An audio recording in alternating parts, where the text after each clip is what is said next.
പിതാവിനും പുത്രനും പരിശുദ്ധാത്മാവിനും സ്തുതി. ആദ്യം മുതൽ നമ്മുടെ മേൽ ദൈവകരുണയും മനോഗുണവും എന്നേക്കും ഉണ്ടായിരിക്കട്ടെ. ആമേൻ. ദൈവ തിരുനാമത്തിന് വീണ്ടും മഹത്വമുണ്ടാകട്ടെ. ക്രിസ്തുയേശുവിൽ ഏറ്റവും സ്നേഹമുള്ള ദൈവമക്കളെ, ഒരു പ്രാവശ്യം കൂടെ നമുക്ക് കർത്തൃസന്നിധിയിൽ ചേർന്ന് ഇരുന്ന് മാധുര്യമേറിയ തിരുവചനങ്ങളെ പങ്കിട്ടെടുക്കുവാനും ധ്യാനിക്കുവാനുമൊക്കെ നല്ല സന്ദർഭം തന്ന നല്ലവനായ ദൈവത്തെ നന്ദിയോടെ സ്തോത്രം ചെയ്യാം. നമ്മൾ കഴിഞ്ഞ നാളുകളിൽ ധ്യാനിച്ചു കൊണ്ടിരുന്ന ഒരു വിഷയം നിങ്ങൾ ഓർമ്മയിൽ നിന്ന് മായ്ച്ചു കളഞ്ഞിട്ടില്ല എന്ന് വിചാരിക്കട്ടെ. അതിനിടയിൽ ക്രിസ്മസും ന്യൂ ഇയറും വന്നതുകൊണ്ട് നമ്മൾ പ്രത്യേക സന്ദേശങ്ങൾ ആ ദിവസങ്ങളിൽ പങ്കിട്ടുവെങ്കിലും മുൻപ് പരിചിന്തനം ചെയ്തുകൊണ്ടിരുന്ന വിഷയത്തോട് ചേർത്ത് ഒരു ചിന്ത കൂടെ ഇന്ന് പങ്കിടുകയാണ്. യേശു വിളിക്കുന്നു എന്നുള്ളതായിരുന്നു നമ്മുടെ വിഷയം. ഏതൊക്കെ സംഗതികൾക്ക് വേണ്ടിയാണ് യേശു വിളിക്കുന്നത് എന്നതാണ് നാം ചർച്ച ചെയ്തുകൊണ്ടിരുന്നത് എന്ന് നിങ്ങൾ മറന്നു കാണില്ലല്ലോ. ഒടുവിലായിട്ട് യേശു വിളിക്കുന്നതായി നാം കണ്ടത് അവൻ നമ്മെ തൻ്റെ ശിഷ്യരാക്കുവാൻ വിളിക്കുന്നു എന്നുള്ളതാണ്. ഇന്ന് വീണ്ടും കർത്തൃസന്നിധിയിൽ ചേർന്നിരിക്കുമ്പോൾ നമ്മൾ മറ്റൊരു ചിന്ത പങ്കിടുകയാണ്. ഗലാത്യ ലേഖനം 5-ാം അധ്യായത്തിൻ്റെ 13-ാമത്തെ തിരുവചനം.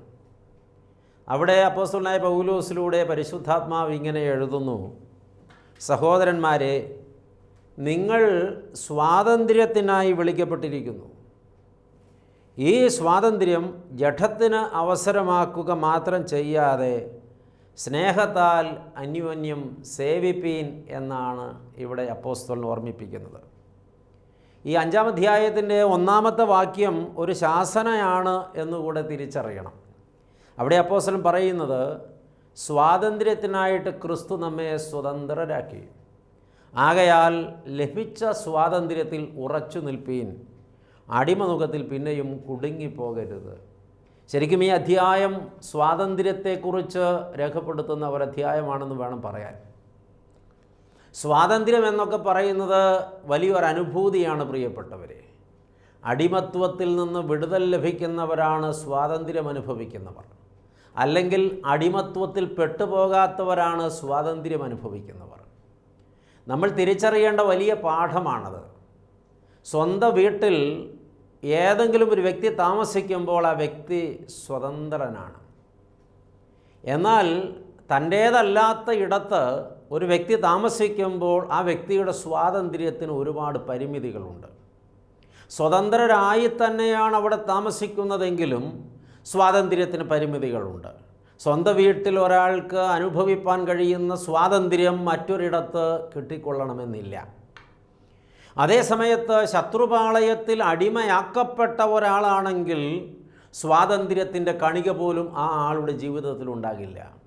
ഒരടിമയെ സംബന്ധിച്ച് ആ അടിമയ്ക്ക് സ്വന്തമായി എന്തെങ്കിലും ചിന്തിക്കാൻ അവകാശമില്ല. സ്വന്തം പേര് വിളിക്കപ്പെടാൻ അവകാശമില്ല. സ്വന്തമായി തീരുമാനമെടുക്കാൻ അവകാശമില്ല. സ്വന്തമായി ഒരിടത്ത് പോകാൻ അവകാശമില്ല.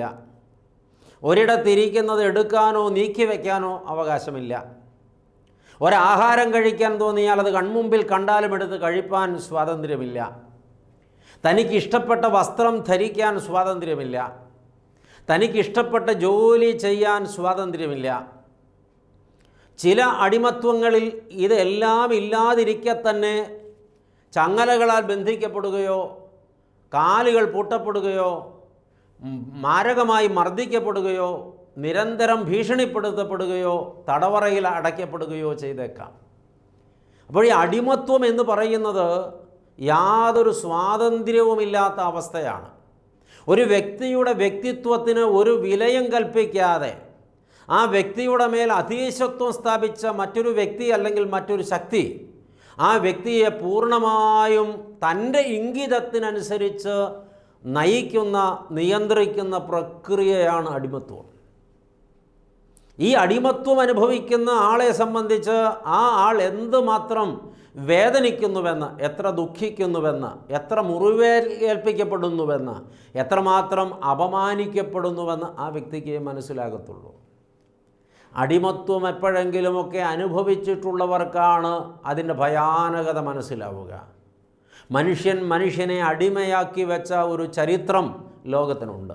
കറുത്ത നിറമുള്ള ആളുകളെ മനുഷ്യരല്ല എന്ന് വിലയിരുത്തി വെളുത്ത നിറമുള്ള ആളുകൾ കറുത്തവരെ മൃഗതുല്യരായി കണ്ട് തങ്ങളുടെ അടിമകളായി അവരെ മാറ്റി അവരെ അതികഠിനമായി പീഡിപ്പിച്ച് ഭയാനകമായി ഉപദ്രവിച്ച് തങ്ങളുടെ എല്ലാ ഇംഗിതത്തിനും അവരെ ഉപയോഗപ്പെടുത്തിയ ഒരു കാലഘട്ടമുണ്ടായിരുന്നു.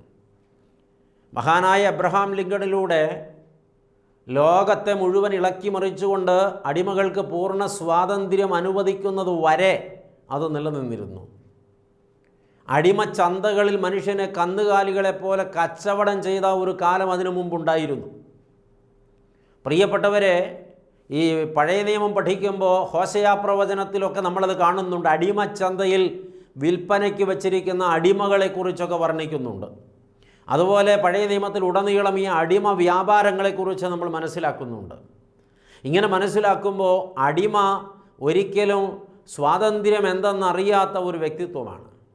ഞാനിങ്ങനെ ചിന്തിക്കട്ടെ, ജനിച്ചപ്പോഴേ അടിമയായി പിറന്ന ഒരാളെ സംബന്ധിച്ച് അത് മാത്രമേ അറിഞ്ഞിട്ടുള്ളൂ എന്നുള്ളത് കൊണ്ട്, സ്വാതന്ത്ര്യം അറിഞ്ഞിട്ടില്ല എന്നുള്ളത് കൊണ്ട്, അടിമത്വത്തിൽ കിടക്കുന്നത് കൊണ്ട് തന്നെ അടിമത്വത്തിൻ്റെ ഭയാനകത അവർ ആഴത്തിൽ അറിയണമെന്നില്ല. കാരണം ജന്മം മുതൽ ഇത് തന്നെയാണ് അവരുടെ അനുഭവം.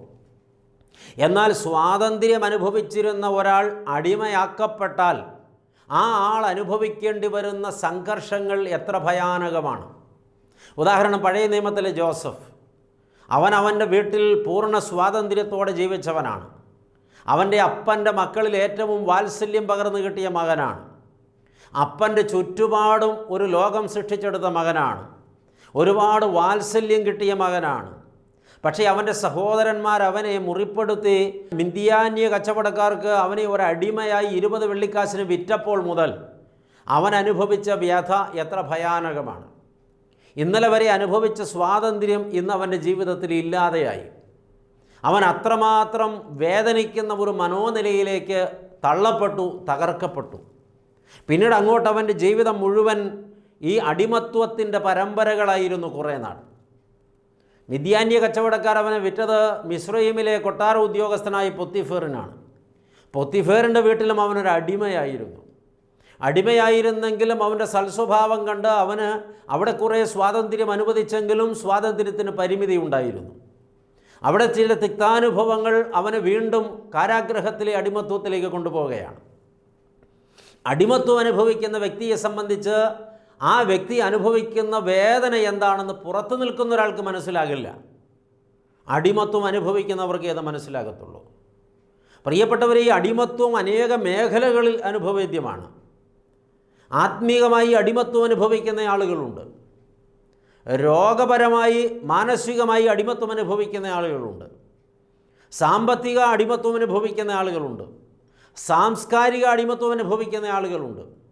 അടിച്ചമർത്താനൊരു വിഭാഗമുള്ളത് കൊണ്ട് അടിമകളായി കുറേ പേര് ഇന്നും ലോകത്ത് ജീവിക്കുന്നുണ്ട്. നീ ഒരു സ്വതന്ത്ര വ്യക്തിത്വമാണോ എന്ന് ഓരോ വ്യക്തിയോടും ആഴത്തിൽ അന്വേഷിക്കുമ്പോഴാണ് പലരും സ്വതന്ത്ര വ്യക്തികളല്ല എന്ന് അവർക്ക് തന്നെ ബോധ്യപ്പെടുന്നത്. ഒരു കൊച്ചുകുട്ടി അവൻ്റെ വീട്ടിൽ വളരുകയാണ്. അവൻ ആ വീട്ടിൽ എല്ലായിടത്തും കയറി ചെല്ലാൻ സ്വാതന്ത്ര്യമുണ്ട്. അടുക്കളയിൽ കയറി എവിടെ എന്ത് ആഹാരമുണ്ടെങ്കിലും എടുത്ത് കഴിപ്പാൻ ആ കുട്ടിക്ക് സ്വാതന്ത്ര്യമുണ്ട്. ഇപ്പോഴത്തെ വീടുകളിലൊക്കെ ഫ്രിഡ്ജിലോ അലമാരയിലോ എന്ത് ആഹാരം സൂക്ഷിച്ചു വെച്ചാലും അന്വേഷിച്ച് ചെല്ലുമ്പോൾ വച്ചവർക്കത് കിട്ടിക്കൊള്ളണമെന്നില്ല. സ്വാതന്ത്ര്യത്തോടെ കുഞ്ഞുങ്ങളതെടുത്ത് കഴിക്കുന്നു. ഇപ്പോഴത്തെ കുഞ്ഞുങ്ങളെ സംബന്ധിച്ചൊക്കെ അവർ രാത്രി 12 മണിക്കും 1 മണിക്കുമൊക്കെ ബെഡ്റൂമിൽ നിന്ന് വന്ന് ഫ്രിഡ്ജ് തപ്പി കിട്ടുന്നതെല്ലാം തിന്നുകയാണ്. പക്ഷേ ഈ കുഞ്ഞ് ഒരു ഹോസ്റ്റലിലാണ് താമസിക്കുന്നതെങ്കിൽ ആ കുഞ്ഞ് പകുതി സ്വാതന്ത്ര്യമേ അനുഭവിക്കുന്നുള്ളൂ. കാരണം അവിടെ ഒരു ചിട്ടയുണ്ട്. ആ ചിട്ടയ്ക്ക് പുറത്ത് ആ കുഞ്ഞിന് സ്വാതന്ത്ര്യമനുസരിച്ച് തോന്നുമ്പോഴെല്ലാം പോയി ആഹാരമെടുത്ത് കഴിക്കാനോ എല്ലായിടത്തും പോയി വരാനോ പറ്റില്ല. അടിമത്വത്തിൻ്റെ ഒരു മിനി പതിപ്പാണ് ഈ ഹോസ്റ്റൽ ജീവിതം അല്ലെങ്കിൽ ബോർഡിംഗ് ജീവിതം എന്നൊക്കെ പറയുന്നത്. അവിടെ മണിയടിക്കുന്ന സമയത്തെ ആഹാരം കിട്ടത്തുള്ളൂ.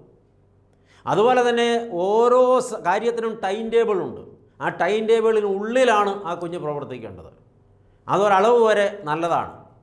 കാരണം ചിട്ടയുള്ള ഒരു ജീവിതത്തിൻ്റെ ഉടമയായി ആ കുഞ്ഞിന് മാറാനായിട്ട് കഴിയും. എന്നാൽ ആ കുഞ്ഞിൻ്റെ സ്വാതന്ത്ര്യത്തിന് അവിടെ പരിമിതിയുണ്ട്. എന്നാൽ പ്രിയപ്പെട്ടവരെ, അവിടെ നിന്നും മാറി ഈ കുട്ടിയെ താമസിക്കേണ്ടി വരുന്നത് ബോർഡിങ്ങിലോ ഹോസ്റ്റലിലോ അല്ല, ഒരു ജയിലിലാണെങ്കിൽ, ഒരു ജുവനൈൽ ഹോമിലാണെങ്കിൽ ആ കുട്ടിയുടെ സ്വാതന്ത്ര്യം പിന്നെയും ഹനിക്കപ്പെട്ടു. ആ കുട്ടിക്ക് ഒരുപാട് പരിമിതികളുണ്ട് അവിടെ. അവൻ ചെയ്യുന്ന ചെറിയ തെറ്റിന് പോലും ഒരുപക്ഷെ അവൻ ശിക്ഷിക്കപ്പെട്ടേക്കാം. അവന് ശാസനകൾ ധാരാളം കേൾക്കേണ്ടി വന്നേക്കാം. ചിലപ്പോഴവന് പട്ടിണി കിട്ടേക്കാം. ഇങ്ങനെ വേദനിക്കുന്ന കുഞ്ഞുങ്ങളും ധാരാളമുണ്ട്. തിരിച്ചറിയണം, അടിമത്വം ഒരു വേദനിപ്പിക്കുന്ന അനുഭവമാണ്. 2 കാരണം കൊണ്ട് ഒരാൾ അടിമയാകാം. ഒന്ന്, തനിക്ക് സ്വാതന്ത്ര്യത്തോടെ പെരുമാറാവുന്ന സ്വന്തം വീട്ടിൽ നിന്ന് സ്വന്തം ഇഷ്ടപ്രകാരം ഇറങ്ങിപ്പോയി മറ്റൊരാളുടെ കീഴിൽ സ്വയം ഏൽപ്പിച്ചു കൊടുത്തിട്ട് ഒരാൾ അടിമയാകുന്നു. മറ്റൊന്ന്, ഒരു പ്രബല ശക്തി ഈ കുഞ്ഞിനെ ബലമായി പിടിച്ചുകൊണ്ടുപോയി, അല്ലെങ്കിൽ അവൻ്റെ ഭവനത്തിന്മേൽ അധീശത്വം സ്ഥാപിച്ച്, അവൻ്റെ രാജ്യത്തിന്മേൽ അധീശത്വം സ്ഥാപിച്ച് അവനെ അടിമയാക്കി തീർക്കുന്നു. ഇപ്പോൾ ഈ അറേബ്യൻ നാടുകളിലും ഈ കഴിഞ്ഞ നാളിൽ അഫ്ഗാനിസ്ഥാനിലുമൊക്കെ ഉണ്ടായ അധിനിവേശം ഒരുപാട് പേരെ അടിമകളാക്കി തീർത്തു. അവർ ജനിച്ച് വളർന്ന അവരുടെ സ്വന്തം നാട്ടിൽ വേറെ ചില ആളുകൾ അവരുടെ സ്വാതന്ത്ര്യത്തിന്മേൽ കടന്നു കയറി അധികാരം സ്ഥാപിച്ചിട്ട് അവരോട് നിങ്ങൾ എങ്ങോട്ട് തിരിയണം, എന്ത് കഴിക്കണം, എന്ത് ഉടുക്കണം, എന്ത് ചിന്തിക്കണം, എന്ത് പറയണം, എന്ത് കേൾക്കണം, എങ്ങനെ ജീവിക്കണമെന്ന് ഞങ്ങൾ തീരുമാനിക്കുമെന്ന് പറയുന്നിടത്ത് ഒരു ഭയാനകമായ അടിമത്വത്തിലേക്ക് ആ സൊസൈറ്റി മാറ്റപ്പെടുകയാണ്. അവരുടെ വ്യക്തിത്വങ്ങൾ പൂർണ്ണമായും ഹനിക്കപ്പെടുകയാണ്. ഇത് സ്വയം ഏൽപ്പിച്ചു കൊടുത്തതുകൊണ്ട് വന്നുപെട്ട അടിമത്വമല്ല, ഒരു അജ്ഞാത ശക്തി അല്ലെങ്കിൽ ഒരു ബാഹ്യശക്തി വന്ന് അവരുടെ മേൽ സ്ഥാപിച്ചെടുത്ത ഒരു അധികാരത്തിൽ നിന്നുടലെടുത്ത അടിമത്വമാണ്. രണ്ടായാലും അടിമത്വം തന്നെയാണ്. പ്രിയപ്പെട്ടവരെ, മാനവകുലത്തെ സംബന്ധിച്ച് ദൈവം മനുഷ്യനെ സൃഷ്ടിച്ചത് സർവതന്ത്ര സ്വതന്ത്രനായിട്ടാണ്. ദൈവത്തിൻ്റെ മകനെന്ന നിലയിൽ, മകളെന്ന നിലയിൽ, ദൈവം പിതാവെന്ന നിലയിൽ പൂർണ്ണ സ്വാതന്ത്ര്യത്തോടെ ജീവിക്കുവാനാണ് ദൈവം മനുഷ്യനെ സൃഷ്ടിച്ചത്. പരിമിതികളൊന്നും ദൈവം വച്ചിട്ടുണ്ടായിരുന്നില്ല. ഏദനിൽ മനുഷ്യന് പൂർണ്ണ സ്വാതന്ത്ര്യമാണ് ദൈവം കൊടുത്തത്. പ്രകൃതിയുടെ മേൽ പൂർണ്ണ സ്വാതന്ത്ര്യമാണ് ദൈവം കൊടുത്തത്. ഒന്നിനെയും ദുർവിനിയോഗം ചെയ്യാതെ എല്ലാറ്റിനെയും ക്രമമായി നയിപ്പാനാണ് ദൈവം മനുഷ്യനെ ചുമതലപ്പെടുത്തിയത്. എല്ലാ സൗകര്യങ്ങളും ഒരുക്കപ്പെട്ട ഏദനിലാണ് അവൻ്റെ താമസമുറപ്പിച്ചത്. ദൈവമക്കളെ, ഇത്രമാത്രം സ്വാതന്ത്ര്യം അനുഭവിച്ചിരുന്ന മനുഷ്യനെ നിരന്തരം ദൈവം സന്ദർശിച്ചിരുന്നു. ദൈവത്തോടു കൂടെയും മനുഷ്യനെ സ്വാതന്ത്ര്യം അനുഭവിച്ചിരുന്നു. മറ്റ് ജീവജാലങ്ങൾക്ക് ദൈവസന്നിധിയിൽ ഇല്ലാത്തതായ ഒരു കൂട്ടായ്മ മനുഷ്യനുണ്ടായിരുന്നു. ദൈവത്തോട് ആശയവിനിമയം ചെയ്യാൻ മനുഷ്യന് കഴിയുമായിരുന്നു. ദൈവത്തോടു കൂടെ നടപ്പാൻ മനുഷ്യന് കഴിയുമായിരുന്നു. ഇത്രമാത്രം വിശാലവും ആഴമേറിയതുമായ ഒരു സ്വാതന്ത്ര്യം അനുഭവിച്ചിരുന്ന മനുഷ്യൻ എങ്ങനെയാണ് അടിമയായി പോയത്? വശീകരണതന്ത്രവുമായിട്ടാണ് ശത്രു വന്നത്. ആക്രമിച്ച് കീഴടക്കുകയായിരുന്നില്ല, അക്രമത്തിന് പുതിയ മാർഗം സ്വീകരിക്കുകയായിരുന്നു. അതാണ് വശീകരണമെന്ന് ഇവിടെ ഉദ്ദേശിച്ചത്. ഹൗവയെ വശീകരിച്ച് വീഴ്ത്തുകയായിരുന്നു പാമ്പ്.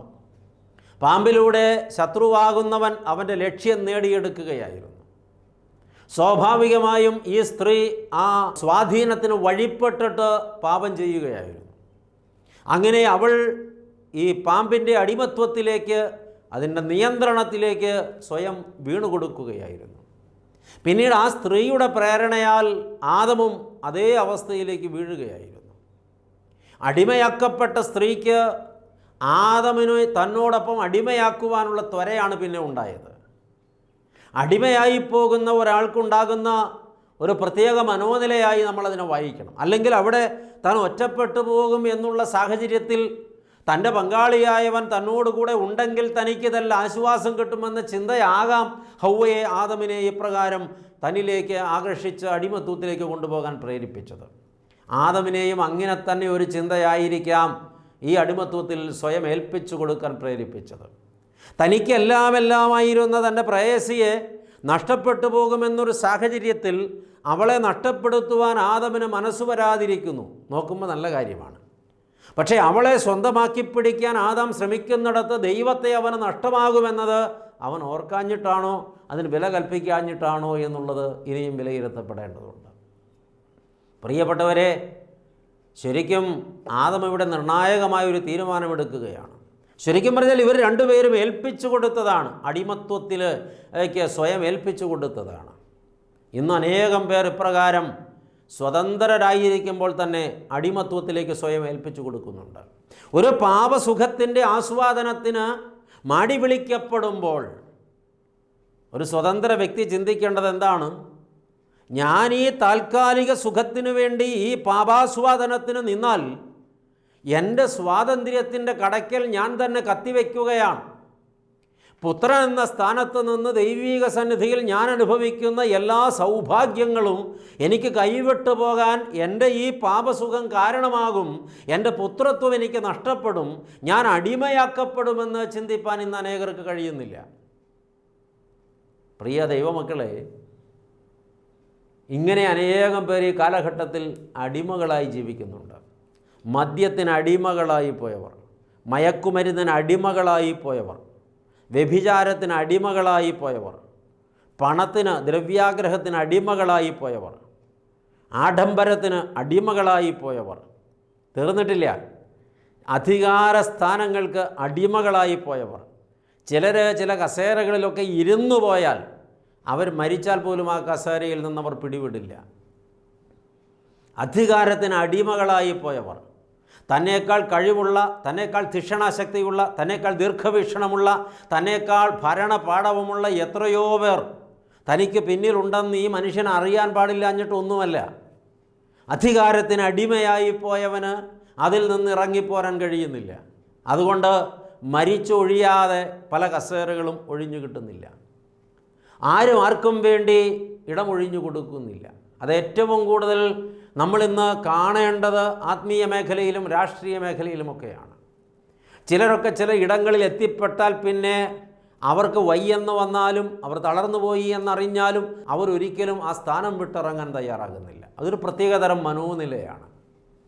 പ്രിയ ദൈവമക്കളെ, നമ്മളെപ്പോഴും തിരിച്ചറിയേണ്ടത് ഇങ്ങനെ പലതിനും നമ്മൾ അടിമകളായി പോയിട്ടുണ്ടെങ്കിൽ, ആ അടിമാവസ്ഥയിൽ നാം ഇരുന്ന് തുടരുന്നുവെങ്കിൽ ഇവിടെ യേശു വിളിക്കുന്നത് സ്വാതന്ത്ര്യം നൽകുവാൻ വേണ്ടിയാണ്. പാപത്തിന് തന്നെ പണയപ്പെടുത്തി പിശാചിന് തന്നെ അടിയറവച്ച് അടിമയായിപ്പോയ മനുഷ്യനെ അടിമത്വത്തിൽ നിന്ന് വീണ്ടെടുക്കുവാൻ ദൈവം തീരുമാനിച്ചു. ആയതിനു വേണ്ടി ദൈവം ആവിഷ്കരിച്ച അതിശ്രേഷ്ഠമായ പദ്ധതിയുടെ പൂർണ്ണതയാണ് കർത്താവായ യേശു ക്രിസ്തു. കർത്താവായ യേശു ക്രിസ്തു മുഖാന്തിരമാണ് ഈ സ്വാതന്ത്ര്യം ലോകത്തിന് പ്രദാനം ചെയ്യപ്പെട്ടത്. യേശു വിളിക്കുകയാണ്, നിന്നെ സ്വതന്ത്രനാക്കുവാനാണ് ഞാൻ നിന്നെ വിളിക്കുന്നത്.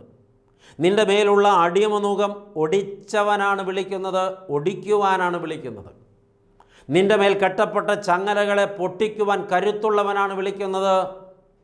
നിനക്ക് നഷ്ടപ്പെട്ട ജീവൻ തിരികെ തരാൻ കഴിവുള്ളവനാണ് വിളിക്കുന്നത്.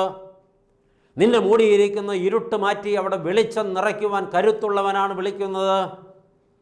നിൻ്റെ മേൽ വന്നു വീണിരിക്കുന്ന സകല കരിനിഴലുകളും മാറ്റി നിന്നെ പ്രകാശിപ്പിക്കുവാൻ കരുത്തുള്ളവനാണ് വിളിക്കുന്നത്.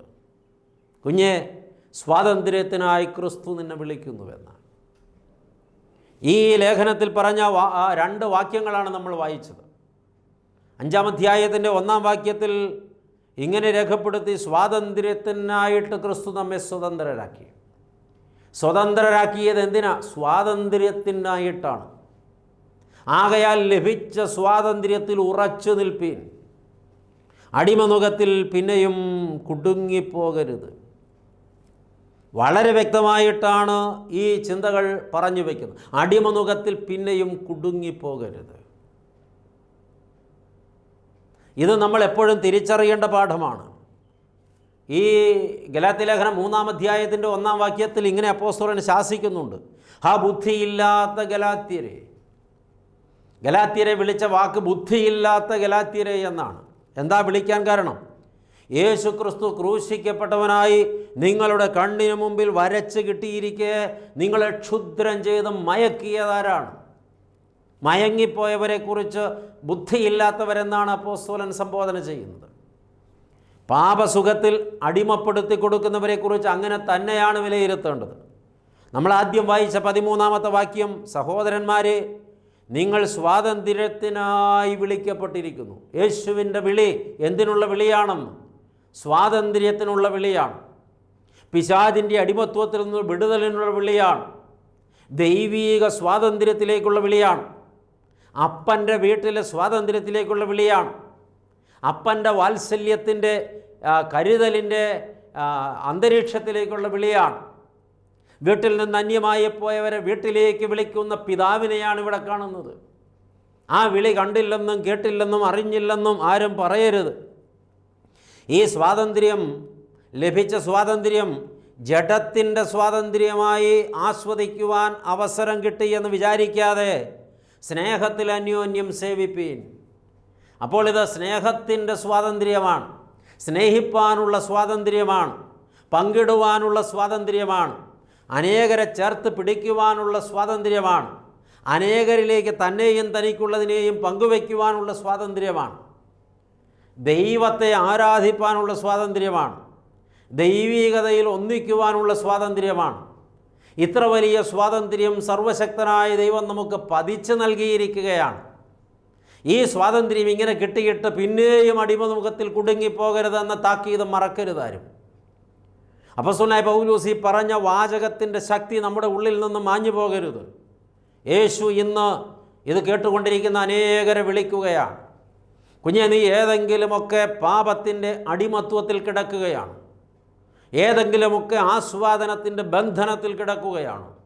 സർവശക്തനായ ദൈവം നിന്നെ വിളിക്കുന്നു, സ്വതന്ത്രയാക്കാൻ വിളിക്കുന്നു, നിൻ്റെ ചങ്ങലക്കെട്ടുകൾ അഴിച്ചിടുവാൻ വിളിക്കുന്നു, നിന്നെ ഒരു ദൈവീക സ്വാതന്ത്ര്യത്തിലേക്ക് വിളിക്കുന്നു.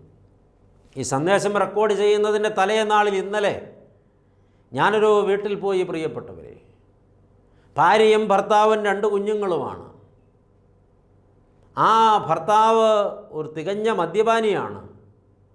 ആ മനുഷ്യൻ എത്ര ജോലി ചെയ്താലും 1 രൂപ വീട്ടിൽ കൊണ്ടുവരില്ല, മുഴുവനും കുടിക്കും.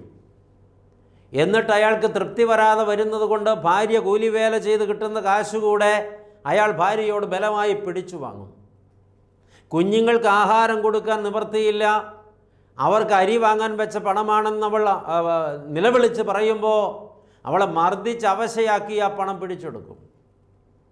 ചില സമയത്ത് അയാൾ ചോദിച്ചിട്ട് കൊടുക്കുവാൻ അവളുടെ കയ്യിൽ പണം ഇല്ലാതെ വന്നാൽ അയാൾ ആ വീട് മുഴുവനും കീഴ്മേൽ മറിക്കും. എല്ലാ പെട്ടിയും അയാൾ കുത്തി തുറക്കും.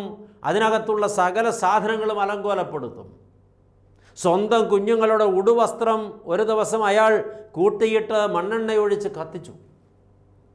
പിറ്റേന്ന് രാവിലെ സ്കൂളിലും കോളേജിലും പോകേണ്ട കുഞ്ഞുങ്ങൾക്ക് ഉടുത്തിരിക്കുന്ന അപ്പൻ വലിച്ചു കീറിയ വസ്ത്രമല്ലാതെ മറ്റൊന്നില്ലാത്തത് കൊണ്ട് അയലത്തെ ആളുകൾ കടയിൽ പോയി വാങ്ങിക്കൊണ്ടുവന്ന വസ്ത്രവും ധരിച്ച് സ്കൂളിലും കോളേജിലും പോകേണ്ടി വന്നു. പ്രിയപ്പെട്ടവർ, ഈ മനുഷ്യൻ മദ്യത്തിന് അടിമയായി തീർന്നതുകൊണ്ട് ആ ഭവനത്തിലുള്ളവർ അനുഭവിക്കുന്ന വ്യഥ എത്ര വലുതാണ്. ഞാൻ ആ സഹോദരിയുടെയും കുഞ്ഞുങ്ങളുടെയും കണ്ണിലേക്ക് നോക്കുമ്പോൾ അവരുടെ കണ്ണുകളിൽ ഒരു പ്രതീക്ഷയുമില്ല, ഒരു പ്രത്യാശയുമില്ല, ഒരു ആനന്ദവുമില്ല, ഒരു സന്തോഷവുമില്ല. അവരുടെ കണ്ണുകൾക്ക് ജീവനില്ല. കേട്ടിട്ടില്ലേ, ചത്തതിനൊക്കുമേ ജീവിച്ചിരിക്കലും. എന്നിട്ടും അവർ ജീവിക്കാൻ ആഗ്രഹിക്കുകയാണ്, എന്നിട്ടും അവർ ജീവിതത്തോട് പോരാടുകയാണ്. ഇത് ഒറ്റപ്പെട്ട സംഭവമൊന്നുമല്ല. ദൈവമക്കളെ തിരിച്ചറിയണ്ടേ, ഇതൊരു ഉദാഹരണം മാത്രമാണ്. ഒരാളൊരു പാപത്തിന് അടിമയാകുമ്പോൾ ആ ആൾ മുഖാന്തരം എത്ര പേരാണ് അതിവേദന അനുഭവിക്കേണ്ടി വരുന്നത്. തിരിച്ചറിയണം നമ്മൾ.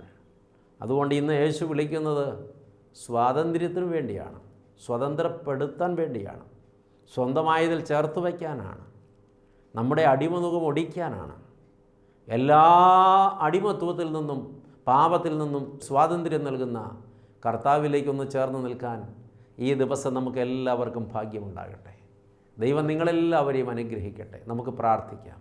സ്നേഹവാനായ ദൈവമേ, സ്വർഗസ്ഥ പിതാവേ, ഭാഗ്യകരമായ ഈ നല്ല സമയത്തിനായി നന്ദിയോടെ സ്തോത്രം.